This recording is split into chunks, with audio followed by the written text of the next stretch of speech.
Quote, and we must tremble so long as we have not learned to heal the sinister ease of dying.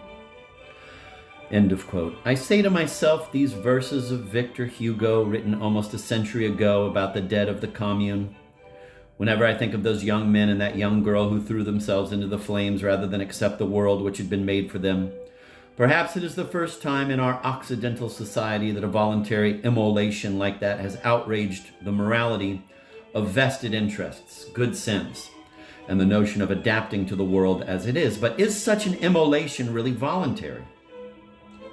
Like the Christians who once refused to sacrifice to idols, these young people felt, rightly or wrongly, that they had only the choice of sacrificing to the false gods of avidity and violence among which we agree to live, or else of protesting with their deaths. In one respect, at least, they were not wrong. One cannot live without being implicated. Quote, the world is on fire, end of quote, the Buddhist sutras have said for almost 3,000 years. Quote, the fire of ignorance, the fire of lust, the fire of aggression is devouring it, end of quote. Several young people in Lille, in Paris, and only a few months ago in Provence have recognized this truth which most of us spend our lives avoiding.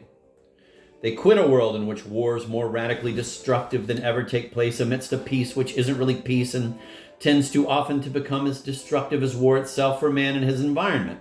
A world in which advertisements for gastronomic restaurants stand side by side in the newspapers with accounts of people dead from hunger, where every woman who wears a fur coat contributes to the extinction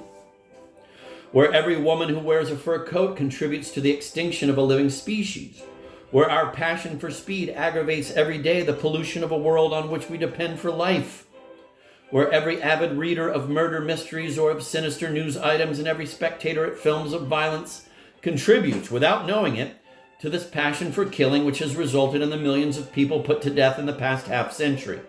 Were those young people right or wrong to leave all that? The answer will finally depend on whether or not their sacrifice caused a change of heart in those around them. Could we have prevented them from taking this course of action? Or, more important, can we in the future prevent other pure hearts from following the same road? Confronted with this pressing question, we must admit that none of the usual reasons we might have given them for continuing to live is sufficiently compelling to restrain someone who can no longer tolerate the world as it is. It would be vain to tell them that the cleverest, or possibly the wisest, can still make their way through the chaos in which we find ourselves, or can even derive some bits of happiness or personal success from it, when what they die for is not their own distress, but that of others.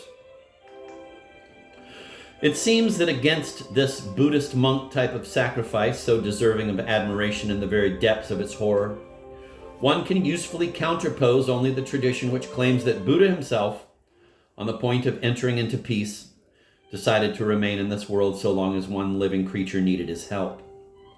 Those who have departed were surely of the best. We have need of them. Perhaps we might have saved them if we had persuaded them that their refusal, their indignation, their very despair were necessary. If we had known how to urge against the sinister ease of dying the heroic difficulty of living, or of trying to live, in such a way as to make the world a little less scandalous than it is. 1970.